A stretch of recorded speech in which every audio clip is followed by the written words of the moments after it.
kung saan tinatayang mahigit 30 fire trucks mula sa iba't ibang lugar sa Metro Manila ang rumisponde. Alas 2:45 ng umaga nang dineklarang fire under control ng sunog. Natuloy ang napula ng alas 3 ng umaga. Walang napaulat na nasaktan sa naturang sunog. Tinatayang humigit kumulang na 2 milyong piso ang tinupok ng sunog. Igan? Maraming salamat, Jay Sabale. Samantala, tatlong sasakyan ang nagkarambola naman sa Monumento, Caloocan City kagabi at ang driver ng naaksidenteng van naipit po sa kanyang sasakyan ng 2 oras. Yan ang road report ni Katrina Son. Katrina. Igan, bandang alas 11 ng gabi na magkarambola ang isang kotse, jeep at van sa EDSA Caloocan Corner General Senior Street. Dahil sa tindi ng pagkakaipit ng driver ng van, inabot ng 2 oras at kalahati ang mga rescuers para lamang maialis siya sa pagkakaipit. Kinilala ang driver ng van na si Christopher Cagarungan, 31 years old. Ayaw namang magpakilala ng driver ng nabanggang kotse. Ayon sa driver ng jeepney na si Roland Baksan, mag-u-turn na sana siya nang bigla siyang banggain ng humaharurot na van.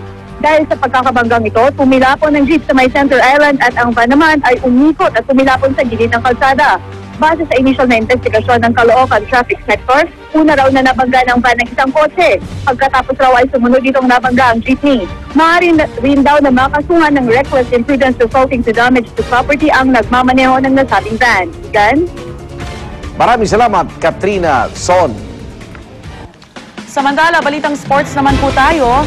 Nasa ika-6 na pwesto ang Pilipinas sa medal tally sa 26th Southeast Asian Games na isinasagawa ngayon sa Indonesia. 27 medalya na ang nasungkit ng ating bansa kasama ang 5 gold medal. Samantala, nanguna pa rin ang host nation na Indonesia na may 70 medalya na. May 62 medalya naman ang Thailand habang 56 na medalya naman ang nakuha ng Vietnam. Nasa ika-4 na pwesto ang Singapore at pang-5 naman ang Malaysia.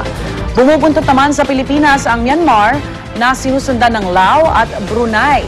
Habang wala pang nasusungkit na medalya ang bansang Cambodia at Timor-Leste. Pati ko lang si Maria Camille Manalo.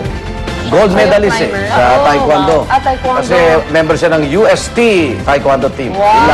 Congratulations! Congrats! Manalo pa. Apelido pa lang, dapat matakot na tayo. Congrats sa lahat ating mga atleta.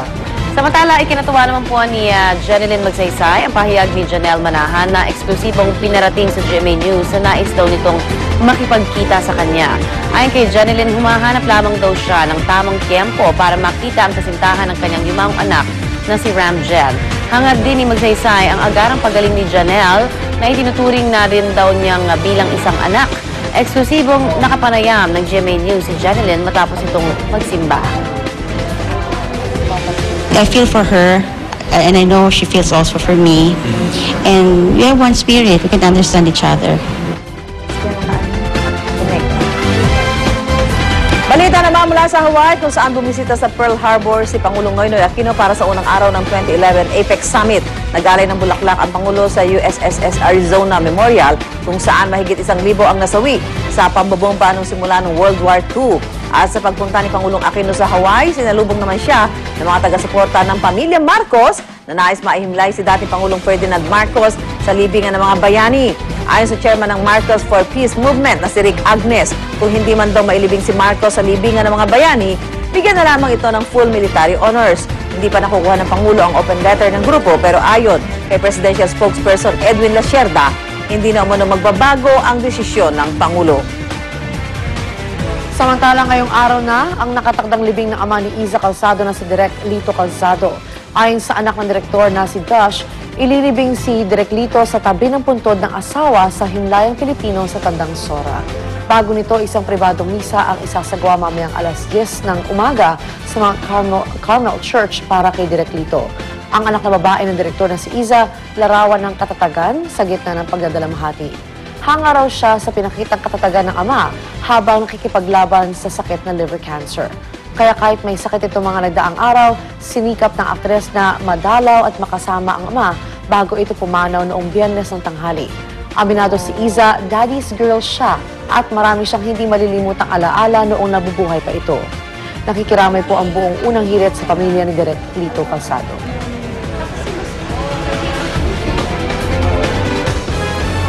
condolences, Lisa. At samantala, balik pelikula naman ang Diamond Star Maricel Soriano sa Metro Manila Film Festival entry ng Regal Films sa Yesterday, Today, and Tomorrow. Matapos magpahinga sa showbiz, magiliw itong humarap sa press para sa pictorial ng pelikula. Muling makakasama ni Maricel, si Gabby Concepcion. Kasama rin sa pelikula sina Lavi Po, Carl Abellana, Dennis Trillo, Solen Yusaf at Paolo Avellino. Ayon kay Maria, masaya siya sa kanyang pagbabalik pelikula at hindi niya matanggihan si Mother Lily. Naganda din umano siya sa story ng pelikula na tungkol sa family, love at betrayal. Matinding pagsubok umano ang kanyang dinaanan nitong mga nakaraang buwan matapos ma-depress sa pagpanaw ng kanyang ina. Ngayon daw ay pilit niyang nilalagpasan ng mga ito. Nagpasalamat naman siya sa mga taong patuloy ang pagbibigay ng suporta sa kanya at sana ng araw ay tuloy-tuloy na ang kanyang pagbabalik showbiz. Pero Mari, maganda kung Dream 80s, kung si Snooki, si Albert William magkakasama rin, di ba? Wow! Tsaka si Dina Bondi. Yun yung Regal. Di ba? 80s. Producer na lang kaila. Mari, why not? Why not? Anong storya? Ikaw rin, Ako ha? maganda. Ano Family, istorya? love, and betrayal din. Why not? Di ba? Pero makita mo sa pictorial na istorya, no, nakaakbay si Gabby kay Carla, pero ka-holding hands siya si Maricel. Ganon? Hindi ko nakita. Wait, so anak niya si Tapos Carla? baliktad naman, inakbay niya si Carla. Holding hands niya si Carla, inakbay naman si Maricel. Yesterday si Maricel. Napapansin nyo mga yun, ano? Kaya nga yesterday, today, and tomorrow. Papapansin mo kasi nag-iisa lang lalaki sa gitna si Gabby. Yesterday si Maricel, today si Carla. Tomorrow, iba. Oh, wala pa. Tomorrow, Sharon. Sharon pa rin. Ito naman tayo, narito po ang ating hirit panahon.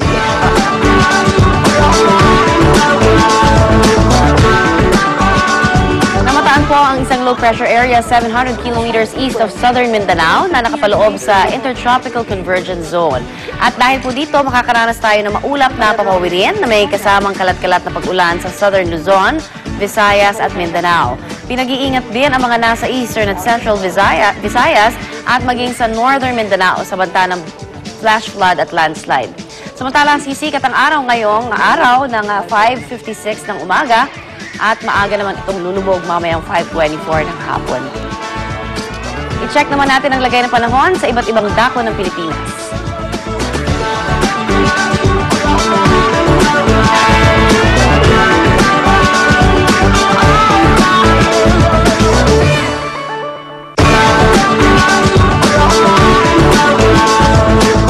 Puso, tuloy-tuloy pa rin ang ating selebrasyon para sa tagumpay ni Manny Pacquiao.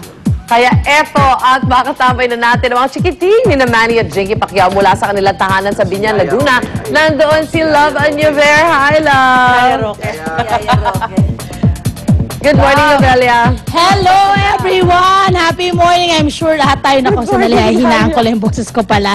At medyo maagang-maaga pa. Kung kahapon, punong-puno itong sala at yung buong stretch nitong kabahayan ng ating pambansang kamao. Ngayong araw naman, napakatahimik. Naku, aalamin lang natin mamaya, hintay nating magising yung kanilang mga chikiting. Dahil kahapon, nakita naman natin si Manuel, no, yung isang, yung panganay ni Manny, talaga namang umiyak doon sa pagkatapos ng laban ni Pambansang Kamao. And we're so proud of our Pambansang Kamao dahil siya po ay nanalo kahapon via, syempre, majority decision po yan. At syempre ngayong araw, kumustahin po natin ating mga anak niya. Alamin natin kung excited na ba sila sa pagdating or umupag sa pag-uwi ng kanilang tatay. At syempre, ano yung mga naramdaman nila kahapon habang pinapanood siya na nakikipaglaban kay Juan Marquez. At maya-maya lang, titingnan natin kung ano yung kanilang mga reaksyon. Siyempre, hintayin po natin silang magising muna. Balik muna tayo sa studio for more update. Okay, nagising na siguro. Narinig na si Love. Nagising na niya si Love. Okay, makikigan para sa kumpletong umaga, puno ng mga balita at morning gimmick. Tambay lang.